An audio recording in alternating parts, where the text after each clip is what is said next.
나의 생명을 다할 때까지 그 사랑을 전하리라. 아멘이십니까? 오늘 저는 사도 바울의 선교 자세라는 제목을 가지고 함께 은혜를 나누겠습니다. 저희 교회 한 20년 전쯤이라고 기억되는데요. 인도에서 선교 활동을 열심히 하시는 우리 한국인 선교사님이 저희 교회를 방문해서 메시지를 전달한 때가 있었습니다. 지금 아주 인도에서 활발하게 대표적인 선교사로 지금 활동을 하고 계시는데, 선교사님 와서 그런 말씀을 하시더라고요. 그 인도의 영혼을 위해서 여러 많은 권리를 포기해야 되는데, 특별히 저는 김치를 없으면 하루도 못 살았던 사람인데 김치 먹는 것을 포기했습니다. 그 영혼들이 싫어한대요, 김치를. 그래서 지금 이제 한류범 때문에 좀 괜찮겠지만 그 당시는 전혀 인도 분들이 김치를 안 먹었대요.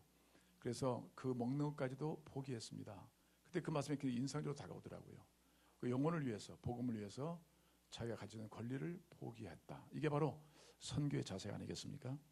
사도 바울은 오늘 이렇게 고백합니다. 22절을 보시면 다시 한번 읽겠습니다. 9장 22절 읽겠습니다. 시작. 약한 자들에게 내가 약한 자와 같이 된 것은 약한 자들을 얻고자 함이요, 내가 여러 사람에게 여러 모습이 된 것은 아무쪼록 몇 사람이라도 구원하고자 함이니. 어떤 모습이 돼도 좋다. 그분도 과거에는 명예도 있고 권세도 있고 세상의 모든 값진 것을 갖고 있었지만은 복음을 안 다음에 복음의 가치에 비유해 보니까 나부가치하다. 그래서 자기는 어떤 모양이 돼도 좋으니까 몇몇 사람, 이 복음을 통해 사람이 구원받을 수 있다면 나는 어떤 모습이 돼도 좋다. 이런 자세가 바로 바울의 선교적인 자세였습니다. 여러분, 위대한 기도와 믿음의 사람이었던 허드슨 테일러에 대한 얘기를 우리 잘 알고 있습니다. 그분은 중국 선교사로 영국에서 파송을 받았는데, 그분이 중국 선교사 하나님께 부름을 받았을 때 아버님은 이미 돌아가셨고 노모 한 분이 계셨습니다. 그래서 어머님에게 그 말씀을 전달하기 너무 어려웠고, 그러나 하나님의 부르심이기 때문에 어머니께 말씀드리고, 어머님이 선교훈련을 받고 파송받는 리버풀까지 오셨습니다. 밤새 어머님이 아들에서 기도하고, 또 아침 일어나니까 어머니 깨끗하게 방을 정리해 놓으시고 마지막 찬송과 기도로 하나님께 예배를 드렸습니다. 연세가 많으신 노모님이셨습니다. 그 아침에 배를 탑니다. 허드슨 테일러가 그 배를 타고 중국을 향해 가는데, 어머님이 그 모래사장을 막 뛰어오시면서, 연세가 많은 어머님이신데 손을 들어 아이를 바라보면서 달려오는 모습을 보고 허드슨 테일러는 마음이 찢어지는 것 같은, 어머니 마음이 어떠실까? 그 다시는 볼 수 없는 이제 그런 어떤 상황에 대한 마음도 있고, 어머니 가슴이 미어지고 찢어지고 고통 있는 것을 그가 감지할 수 있었습니다. 자기 마음에 비수같이 꽂혀지는 어머님의 마음이 자기 마음에 상달한 거예요. 그럴 때 그분이 뜩 생각한 것이 뭐냐면, 하나님이 세상을 이처럼 사랑하사, 그 말씀이 떠오르면서 지금까지 하나님이 세상을 이처럼 사랑하셨다는데, 이 모든 영혼들을 사랑하셨다는데 그 의미를 잘 알지 못했었지만, 이 사건을 통해 얼마나 주님이 세상 영혼을 사랑하길래 이 모자와 떠나지게 하고 또 자기 땅을 떠나서 중국을 향하게 하시는가. 하나님의 사랑이 참 위대하구나, 크시구나. 그걸 발견하면서 선교 사역을 임했던 그런 허드슨 테일러입니다. 그분이 1905년 마지막 사역을 마칠 때 중국 내지 선교라고, 그 선교회가 굉장히 큰 세계적인 선교단체로 성장했는데, 결과를 보니까 하나님이 놀라운 일을 예비하셨어요. 그 당시는 철의 장막, 죽음의 장막, 중국이란 것은 벌써 1800 후반대니까 도무지 외부 사람들이 살기 어려운 땅이었어요. 그런데 허드슨 테일러가 주의 부르심 받고 그 땅에 들어가서 보니까 205개의 전도소가 설립됐더라고요. 205개. 그 다음에 849명의 선교사들이 함께 선교했어요. 12만 5천 명이 그 선교를 섬기면서 함께 선기를 이뤘습니다. 하나님의 놀라운 계획들이 준비되어 있었습니다. 허드슨 테일러도 자기 본토 친척을 떠났습니다. 아브라함처럼 본토 친척 아비집을 떠나 하나님의 부르심 앞에서 그 복음의 가치를 인정하고 순종한 결과 중국 땅에 많은 영혼들이 구원받는 역사를 이루게 하신 줄로 믿습니다. 그렇습니다. 여러분, 시티 스터트 중국, 인도, 아프리카 선교사로 수고하신 스터트 목사님은 이렇게 말합니다. 예수 그리스도께서 하나님이 되시고 또 나를 위하여 죽으셨다면 그분을 위해 드리는 어떤 희생은 큰 것이 결코 아니다. 리빙스턴은 여러분 잘 아시다시피 아프리카 선교사로 그런 선교사로 가는 길을 영광으로 생각하고 희생으로 나는 결코 여기지 않겠다. 여러분 잘 아시는 짐 엘리어트는 젊은이들과 함께 한 번도 복음을 접하지 않는 남미 인디언촌을 향해서 가서 결국은 죽고 말았습니다. 가자마자 참사를 당했습니다. 그는 평생의 대학생 때의 꿈이 뭐냐면 예수 그리스도에 대하여 한 번도 들어본 적이 없는 사람들에게 복음을 전파하다가 죽든지 살든지 한 번도 들어본 적이 없는 사람들에게 복음을 전하는 것, 이것이 젊은 대학 시절의 꿈이었습니다. 그는 남미 인디언들에게 죽임을 당했지만 그 후에 그 마을은 예수 믿는 마을이 되었고, 또 이들의 부인들도 젊은 시절에 갔지만 부인들이 가서 참여하고, 결국은 거기서 이 엘리어트를 죽였던 그런 사람이 결국은 거기서 회개하고 목사가 됐습니다. 허다한 영혼들이 구원을 받는 하나님의 나라가 그곳에 세워진 것입니다. 그렇습니다. 오늘 그리스도의 복음을 위해서 아낌없는 희생, 헌신을 이루었던 사람을 통해서 지금 복음이 온 세계에 흩어져 많은 영혼을 구원하고 있습니다. 우리 한국의 토마스 선교사도 젊은 나이에 한국 땅에 와서 복음도 전하기 전에 그는 죽고 말았지만 한국 땅에 수많은 교회들이 세워지고 복음의 열정을 가지고 세계 선교라는 그런 나라와 민족으로 바뀌었습니다. 일본도 마찬가지입니다. 이런 누군가의 희생을 통해서, 아낌없는 헌신을 통해서 복음은 지금도 영혼을 끊임없이 구원해 나가고 있습니다. 여러분 개인적으로 누구의 어떤 권유를 통해서 예수를 믿게 됐을 줄 압니다. 그분들의 희생은 값진 것이었습니다. 아마 그것이 값진 희생이 아니라면 포기했을 거예요.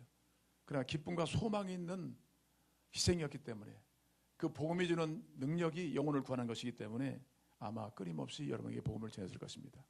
여전히 지금도 우리 성도들은 이 복음을 전하는 일에 열심을 다하고 있습니다. 일부 예배에 참여하신 우리 여기론 잘 아시는 지역의 모이세 우리 성도님이 기도하시고 많이들 전도하셨는데, 그 모이세 사장님이 요즘에 일부 예배 열심히 참여하시거든요. 한때는 세상 헛된 신들을 많이 찾아냈다고 얘기를 하는데, 우리 문규 집사님 이번에 병원에서 이제 마지막 판정을 받았습니다. 의사로서는 더 이상 끝입니다. 자기는 시설로 가서 죽음을 준비해 주십시오. 그 말씀을 듣고 바로 오셨더라고요. 목사님, 제가 뭐 살고 죽는 건 주의 손에 있으니까 문제가 되는 건 아니고, 마지막 하나님께 어떻게 준비하고 마지막 삶을 어떻게 사는 것이 보람될 것일까, 뭐 이런 그 상담으로 오셨어요. 근데 제가 상담을 하지 않더라도 제가 부끄럽죠. 그분은 오래전서부터 6년 전부터 말기암 환정을 받으면서도 그의 생애는 계속 어려운 자를 찾아다니고, 있을 곳에 있고 교회에 있고 병자 찾아다니고 있고 복음을 전하는 일에 쉼을 두질 않았습니다. 드디어 이제는 모이세 사장님을 모시고 일부 예배 참여하면서 함께 주를 예배하고 있더라고요. 여러분 그렇습니다. 복음이 나를 구원했습니다. 우리를 구원했습니다. 복음에 우리를 구원하는 것은 아무것도 없습니다. 복음은 예수 그리스도십니다. 하나님이 우리를 교회로 부르신 것은 한 가지의 복음을 전하도록 하는 거예요. 이 복음적인 삶, 이 복음적인 삶을 통해서 이 영혼을, 세상의 영혼을 구원하려고 하는 하나님 열심히 우리를 구원했고 교회를 세우신 거예요. 여러분 예수님은 하늘 영광의 보좌를 다 버리시고 이 땅에 오셨습니다. 권리를 다 포기하신 거예요. 2000년 전에 하늘의 영광을 누렸던 예수님이 이 땅에 오셔서 죄인된 모습으로 십자가에 못 박혀 죽으시고 우리를 살리신 거예요. 성교 사람들이 어려운 땅을 갑니다. 죄인도 많고 가난과 빈곤에 시달려 있습니다. 서울은, 한국에서 가시는 선교사님들 한국은 좋지요. 예수님 하늘의 영광이었습니다. 죄가 없는 곳입니다. 영광스러운 보좌입니다. 근데도 우리 영혼을 구원하기 위하여 이 죄가 많은 이 관영한 세상 속에 오셔서 그들을 위해서 복음을 전하고 십자가 못 박혀 죽으시고 이 땅에 있는 영혼들에게 구원의 길을 내시는 참된 메시아였습니다. 오늘 그 권리를 포기했습니다. 사도 바울은 바로 이 하나님의 복음을 안 다음에 그 복음의 가치를 인정하고 지금까지 누렸던 명예, 권세, 또 학벌, 그 모든 자기의 자랑을 다 무가치로 여겼습니다. 이것 외에는 자랑할 것이 없구나. 인간을 죄에서 구원할 능력은 바로 예수 복음밖에 없구나. 그래서 9장을 보시면요, 복음에 대한 얘기예요. 복음 9번 이상 나오더라고요. 그러니까 바울이 일생을 통해서 전한 것은 영혼을 구원하는 복음을 위해서 자기는 아낌없는 희생, 헌신을 감당하고 있다는 것을 말씀하고 있는 겁니다. 그럼 이 복음이 증거되는 곳에 바울 사도는 어떤 모양이도 좋다. 그 목적은 뭐냐면 몇몇 사람이라도 구원코자 함이라. 그러니까 선교의 이 자세는 뭐냐면 내가 어떤 모양이 되든 내 권리를 포기해서라도 이 복음이 복음답게 증거된다면 자기는 어떤 희생도 희생으로 보지 않겠다. 그래서 한 영혼 몇몇 사람도 구원하기를. 그래서 몇몇 사람이 구원돼서 바울 사도의 그 주변 환경을 보면 나라와 민족들이 이렇게 돌아왔잖아요. 아시아, 유럽, 허다한 민족과 사람들이 주께 돌아와서 주님을 섬기고 이 복음을 증거하는 사람이 되었어요. 여러분 그렇습니다. 우리 하나님 우리를 주 예수 그리스도로 불러주신, 교회로 불러주신 것은 바로 이 복음으로 나를 구원하셨고 이 복음의 가치를 인정하고 복음을 전함으로 세상을 구원고자 하시는 하나님의 경륜에 동참하도록 우리를 초청하신 줄로 믿습니다. 이 바울의 선교전설은 뭐냐면 권리 포기예요. 이 복음이 복음답게 증거하는 일에 자신을 포기하겠다. 9장 1절 보시면 이런 말씀이 나와요. 9장 1절 읽겠습니다. 시작. 내가 자유인이 아니냐 사도가 아니냐 예수 우리 주를 보지 못하였느냐 주 안에서 행한 나의 일이 너희가 아니냐. 이 말은 뭐냐면 자유인, 그리스도는 자유인이고요, 죄인이 아니에요. 사도입니다. 또 주를 배워서 친히 부활하신 주님을 담에색 도상에서 주 안에서 행함을 통해서 고린도 교회가 세워졌어요. 허다한 영혼들이 복음을 알고 주님을 섬기는 역사가 일어났어요. 이게 바울의 사역이었어요. 2절 시작. 내가 사도가 아닐지라도 너에게는 사도이니 나의 사도됨을 주 안에서 너희라 나를 비판하는 자들에게 변명할 것이 이것이니. 4절 우리가 먹고 마실 권리가 없겠느냐. 우리가 다른 사도들과 주의 형제들과 계보와 같이 믿음에 자매된 아내를 데리고 다닐 권한이 없겠느냐. 예, 이 말은 뭐예요? 나도 다 할 수 있다. 바울은 뭐 아무래도 미혼이었습니다. 그러니까 독신으로 하나님께 쓰임을 받던 사람인데 나도 모든 권리를 다 갖고 있을 수 있다. 그러나 이 복음을 증거하는 일을 위해서 나는 모든 권리를 포기했다는 거예요. 내가 가진 그 모든 것이 영혼을 구원할 능력이 아니었어요.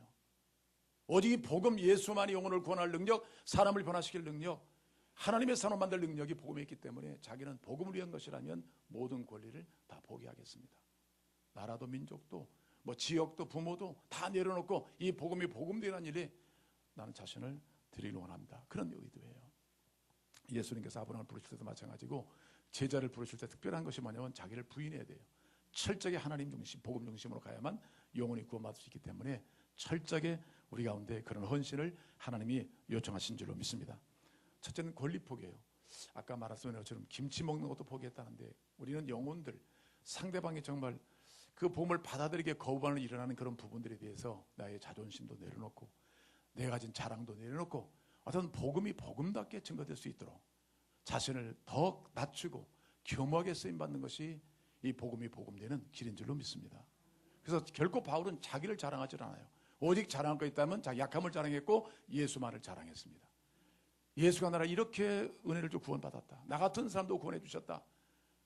그래서 병마까지도 그는 그것을 하나님께 기탁하고 그걸 통해서라도 하나님의 이름이 높아지도록 자신을 낮추고 헌신한 것을 볼 수가 있습니다. 자, 권리 포기. 여러분 영혼을 위해서 어떤 권리를 포기했습니까? 그 다음에 두 번째 보시면 자, 융통성입니다. 9장 오늘 본문에 나타난 것처럼 19절 보겠습니다. 내가 모든 사람에게 자유나 스스로 모든 사람에게 종이 된 것은 더 많은 사람을 얻고자 합니다. 그럼 어떤 종이 되었느냐? 예. 자, 유대인들에게는 유대인들을 얻고자 합니다. 율법 아래에 있는 자들에게는 내가 율법 아래에 있지 아니하나 율법 아래에 있는 자 같이 된 것은 율법 아래에 있는 자들을 얻고자 하며 율법 없는 자에게는 내가 하나님께는 율법 없는 자가 아니요 도리어 그리스도의 율법 아래에 있는 자이나 율법 없는 자가 같이 된 것은 율법 없는 자들을 얻고자 함이라. 자, 22절 같이 읽겠습니다. 시작.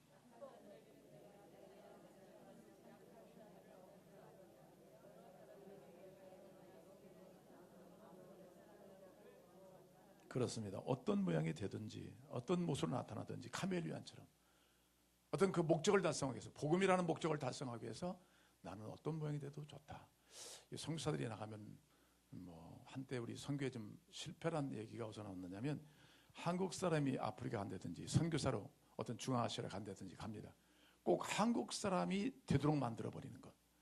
한국 문화, 한국 어떤 신앙 이런 것을 그대로 전수하려는 것 때문에 결국 그들의 문화, 그들의 됨됨을 파괴하는 그런 일 때문에 선교에 큰 장애가 있었습니다. 철저하게 그 땅에 가면 그 사람들처럼 그런 상대방을 존중해 여기고 그들의 복음이 전할 수 있는 그런 통로가 되어야 되는데 자기 자랑, 우리는 이런 신앙을 가졌다, 우리는 이렇게 예수를 믿었다, 우리 이렇게 축복받았다 이런 것만 자랑하다 보니까 결국 우리 사람 되라는 얘기예요. 여러분 복음이라는 것은 뭐 일본 가면 일본 사람처럼, 미국 가면 미국 사람처럼, 아프리카 가면 아프리카 사람처럼 그렇게 철저하게 그들에게 합당한 삶을 같이 공유하고 그들을 복음으로 이끄는 것이 복음의 사명이고 책임인 줄로 믿습니다. 이런 모습으로 바울은 복음을 열심히 증거해서 몇몇 사람도 얻고자 합니다. 그렇게 말했습니다. 자, 복음은 이 복음이 복음되어 영혼을 구원하도록 하는 것은 자기의 권리를 내려놓는 것입니다. 그 다음에 융통성 있는 거예요. 항상 우리 말씀드리지만은 진리를 희생시키고 방법만 강조하는 것도 문제가 되지. 또 방법은 없고 진리만 강조하는 거라든지 또 방법만 무성하고 진리는 없는 것, 이게 합당치 않다는 거죠. 본질이 분명하고 또 비본질도 용납하는 것. 의사들이 열심히 어떤 병을 연구하고 그걸 치료책을 강구합니다. 요즘에 한국의 메르스인가? 지금 다시 큰 유행병이 다시 도졌는데요. 자, 열심히 연구합니다. 일본도 연구하고 있더라고요. 열심히 연구해요. 근데 그것만 끝나면 안 되잖아요. 의사들은 그 방법들을 어떻게 하면 치유해서 영혼을 고침받게 하는가. 마찬가지로 우리가 예수 그리스도에 대한 복음, 하나님께 대한 믿음은, 성경적 믿음은 분명하죠. 할렐루야.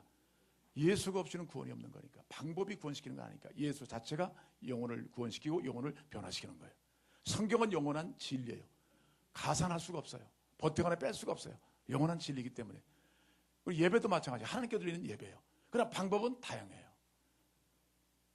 유일크리닉교회 그 목사님도 어떤 방법을 통해서라도 하나님을 예배할 수 있다면 방법을 용납하라는 거예요. 전통, 본질보다 뛰어나지 않습니다. 하나님만을 정말 예배할 수 있다면 먼저 하나님께 드려라. 악기도 드리고 사람도 드리고 방법도 하나님 원하시는 방법대로 넓게 포용하게 하나님 말을 집중할 수 있도록 방법을 열라는 거예요. 여러분, 전 동의합니다.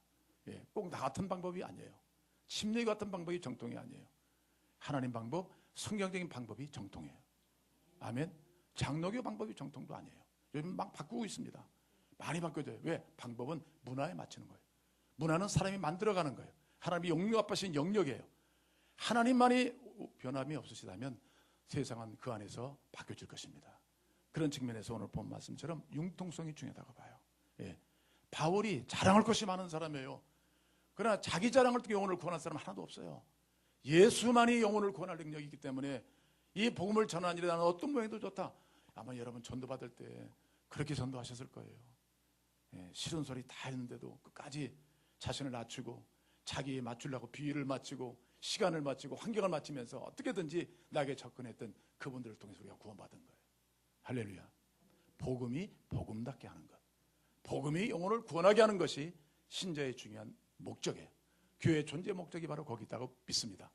그러나 바울 사도처럼 복음은 복음인데 복음을 전달하는 방법은 다양하게 그 문화에 맞게 사람에 맞게 어떤 모양이 되든지 복음이 정착되도록 하는 일에 자신을 권리를 포기하고 자신을 낮추었던 이 사도의 자세가 진정한 우리의 선교의 자세며 그리스도의 삶의 자세인 줄로 믿습니다. 오늘 복음의 열정에 대해서 특별히 다시 한번 말씀드린 16절을 보십시오. 바울은 선교사적 열정을 어떻게 갖고 있었는가? 16절 보겠습니다. 시작. 내가 복음을 전할지라도 전할 것이 없으면 내가 부득불할 일임이라. 만일 복음을 내게 화가 있을 것이다. 복음이 나를 구원했고 인류를 구원한 유일한 길은 예수, 그 복음밖에 없는데 내가 복음을 전하지 않으면 화가 된다. 내 마음의 부담이 견딜 수가 없다. 이 갈등은 말할 수가 없는 거다. 이상하게 우리가 복음을 알고 예수를 믿고 나면요, 사람을 보면 먼저 예수 믿었는가 안 믿었는가 이것이 관심이 있잖아요. 그렇죠? 그게 복음의 능력이에요.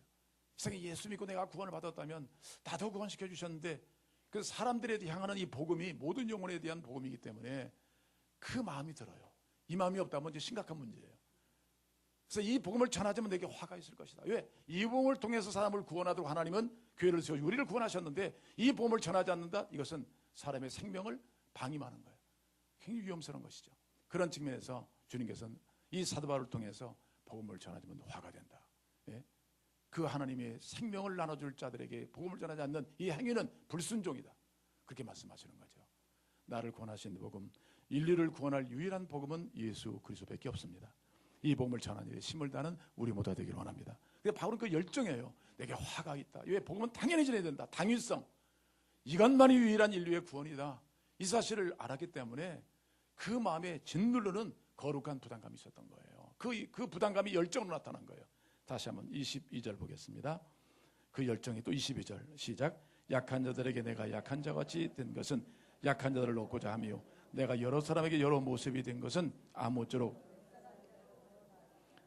어떤 모양을 하서라도 영혼을 구원하는 것, 이 열정이 있었어요. 그러니까 여러 가지 모양으로 바뀌는 자신을 여러분 보세요. 개인적으로 내가 사장이야.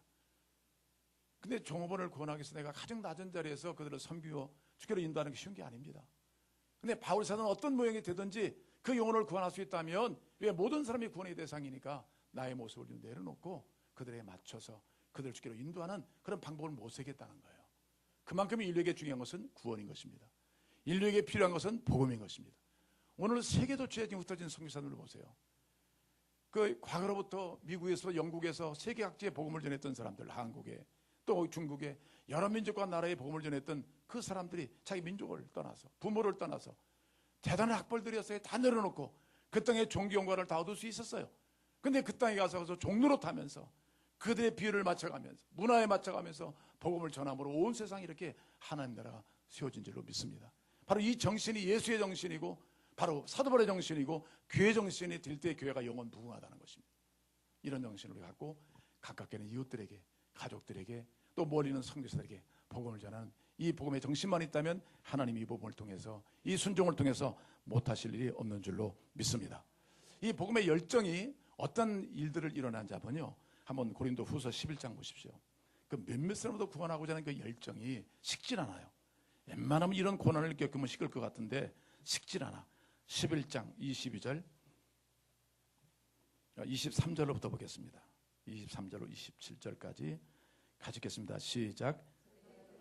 일꾼이야 정신없는 말을 하거니와 나는 더욱 그라도다. 내가 수고를 넘치도록 하고 옥에 갇히기도 더 많이 하고 매도 수없이 맞고 여러 번 죽을 뻔하였으니 유대인들에게 40에서 하나 감한 매를 5번 맞았으며 3번 퇴장으로 맞고 1번 돌로 맞고 3번 파선하고 일주일을 깊은 바다에 지냈으며 여러 번 여행하면서 강의 위험과 강도의 위험과 동족의 위험과 이방인의 위험과 신의 위험과 광야의 위험과 바다의 위험과 거짓 정죄 중에 위험을 당하고 또 수고하며 애쓰고 또 여러 자지 못하고 줄이며 목마르고 여러 번 굶고 죽고. 그래서 포기했나요? 아니에요. 아닙니다. 그 복음에 대한 열정, 영혼에 살아가는 열정이 결국은 이 고난 속에서도 여전히 그는 복음의 전진을 이루었다는 사실을 우리는 기억해야 될 줄로 믿습니다. 하나님의 선교하는 길은 우리가 쉬운 길을 택하면 안 됩니다. 역시 하나님이 허락하신 영역에서 우리 벗어나면 안 되고요. 영혼을 구원하는 것, 예수님은 십자가를 지셨습니다. 사도 바울은 모든 권리를 포기하고 이렇게 영혼을 구원해서 달려간 길이 선교의 길이었고 수많은 나라와 민족을 주께로 인도하는 길이었습니다. 오늘 교회가 존재하는 것은 바로 이 복음의 가치를 인정하고 이 복음을 열심히 증거해서 어떤 고난과 역경이 오더라도 복음이 복음되도록 자신을 십자가에 못 박는 것이 그리스도의 정신, 선교의 정신이라고 가르쳐주고 있습니다. 여러분, 특별히 그 유라굴라 광포를 만나 로마의 복음을 전하는 다윗의 모습이, 아니 바울의 모습이 사도행 27장에 나오죠. 예, 그가 복음을 전하러 로마로 갑니다. 근데 제수의 몸으로 배를 타고 가요. 276명이 승선했습니다. 예, 거기는 곡물선이에요. 그래서 바울이 제수의 몸으로 그 배에 같이 탔죠. 가다가 처음에는 남풍이 불어요. 예, 아주 바람이 잔잔하게 불어서 가는 길이 괜찮았습니다. 조금 지나니까 북동풍이 불기 시작하는데 유라가 오는 광풍이 에워치기 시작했어요. 아무리 힘쓰고 노력해도 되질 않는 거예요. 살 길이 없어요. 그래서 곡물들을 버리기 시작합니다. 또 나중에는 배 여러 날 동안, 사흘째 동안 열심히 살려고 몸부림치는데 감당이 안 돼서 결국은 배에 있는 도구를 다 버려요. 그리고 여러 날 동안 해와 별은 보이지 않고 큰 풍랑은 그대로 있어요. 이런 상황에서 모든 사람은 낙심하고 절망해서 먹을 것도 먹지 못하고 이제는 포기한 인생이 됐어요. 구원의 여망이 다 없어졌더라. 성경을 기록해 놓고 있어요. 그런데 바울은 그 와중에, 풍랑이 있는 와중에서 주의 음성을 듣는 자가 되었어요. 왜? 풍랑을 잠재울 수 있는 분은 주님밖에 없어요. 역사를 다스리는 분은 하나님이세요. 지인 날 때 누구는 살고 누구는 죽고, 예? 바람 불 때 다 노인만 죽었나요? 아니요, 아이들도 죽어요. 이 모든 세상의 주권은 하나님께 있는 거예요. 구원도 하나님께 있는 거예요. 우리는 이것을 아는 자예요. 그러니까 바울은 바로 이 파도의 정체, 큰 풍랑의 정체가 무엇인가? 모든 사람은 로마는 끝났다, 우리가 하는 길 끝났다 이렇게 말하지만 아니에요.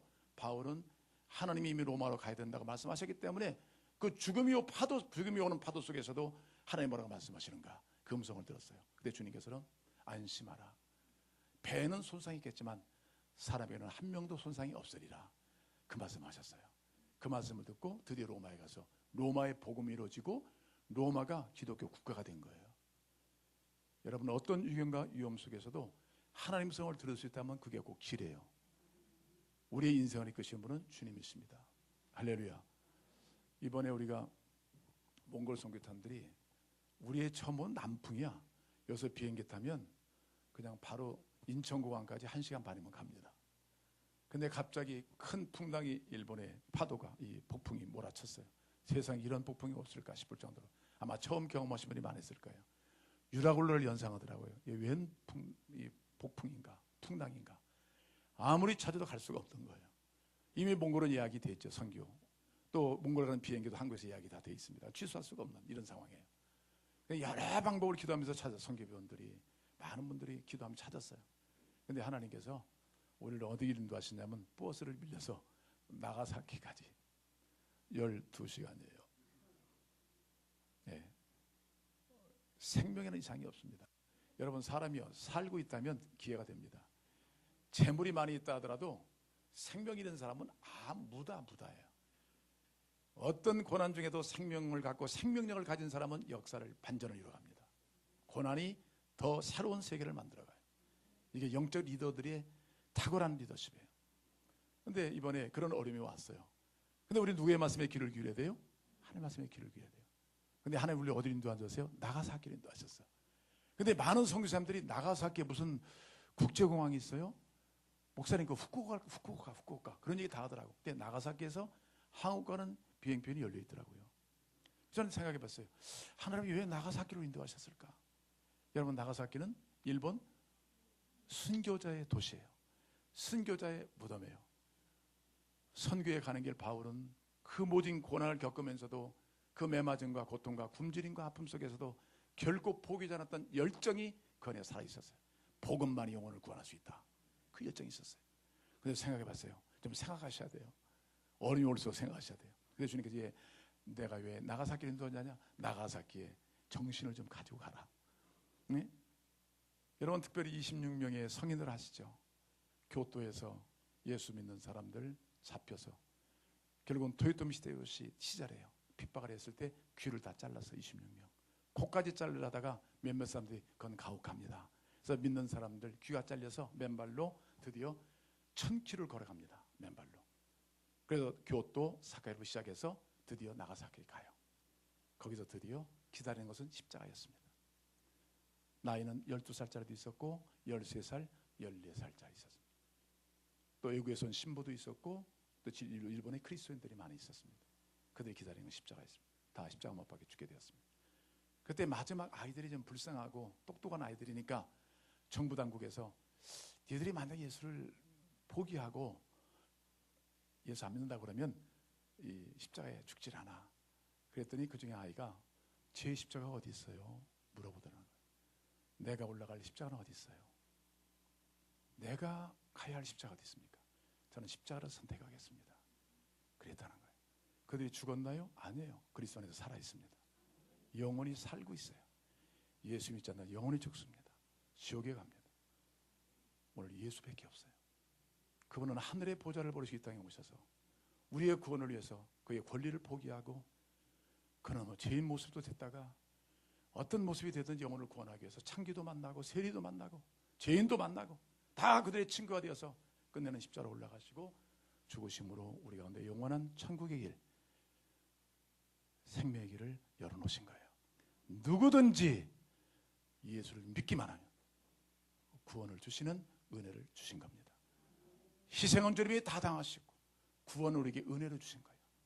그 놀라운 은혜를 이번 저희들이 이런 정신으로 마지막 우리 생애를 다시 한번 주를 위해서 복음을 위해서 드릴 수 있다면 하나님께 하실 일이 있지 않겠습니까? 위대한 일들을 준비시켜 놓고 우리를 부르시고 우리의 헌신을 요구하시는 하나님 앞에 값진 헌신을 매일매일 이루어가시는 여러분 되시기를 주의 이름으로 축복합니다. 기도하시겠습니다.